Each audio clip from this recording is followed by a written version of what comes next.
Hey guys, this looks like a fun one. We're given two squares with side lengths 6, 7, and it wants us to find the length of this right here. This is day 21 of the 2025 Advent calendar. And if you want to try this one, pause it right now because I'm going to solve it in 3, 2, 1. Ultimately, we're trying to find this length. It's going to be the distance between these 2 points. This looks like it could be really easy. Since this is a square, all these sides are equal to 7. So if we make this circle with radius 7, does it go through this point? Because if it does, the answer is just going to be 7. How do we prove that it goes through that point though? Let's start over and see what we can do. Since this is a square, all the side lengths are equal to 6. And since this is a square, all the side lengths will be equal to 7.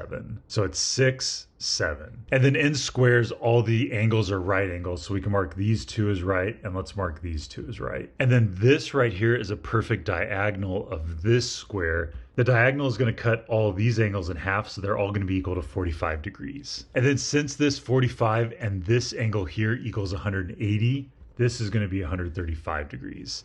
And this angle has a vertex of one of the points we're trying to find. Let's make it a little bit bigger and let's focus on it. This angle is 135 degrees. And the vertex is one of the endpoints of our question mark segment. And then the other endpoint of the question mark segment goes right here. Let's highlight this side and label this point, and highlight this side and label this point. And we can bring back the circle with radius 7. We still don't know if it goes through this point. Let's see what we can do. If it is on the circle, this would be an inscribed angle. And inscribed angles of circles are pretty cool. If you know the inscribed angle, the subtended arc is always double the inscribed angle. Here's some notes for that right here. And it's also true that if you know the central angle, that is equal to the measure of the arc. So let's see if we can figure out something about the central angle. This angle in the square is 90 degrees. That means this remaining central angle is going to be 270 degrees. And then since this central angle is 270 degrees, that means we know this arc is going to have a measure of 270 degrees. And then let's get rid of all this. Since this angle is 135 degrees and the subtended arc is 270 degrees, that means this has to be an inscribed angle because this 135 is exactly half the 270. This vertex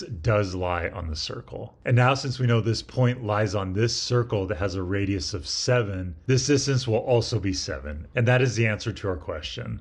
Let's put a box around it. In this given diagram, this length has to be 7. And we did that by showing that this point lies on this circle. How exciting. And here's the next problem. We're given a semicircle and another we're given 3 semicircles, and it wants us to find the area of these 2 semicircles added together. I think I know what to do, but I'm not sure how to prove that this and this share a center. I might have to make the assumption these have the same center. I also think I'm going to need this to be parallel to the tangent line here. I'm not sure how to prove that either. I'm excited to see what happens. How exciting.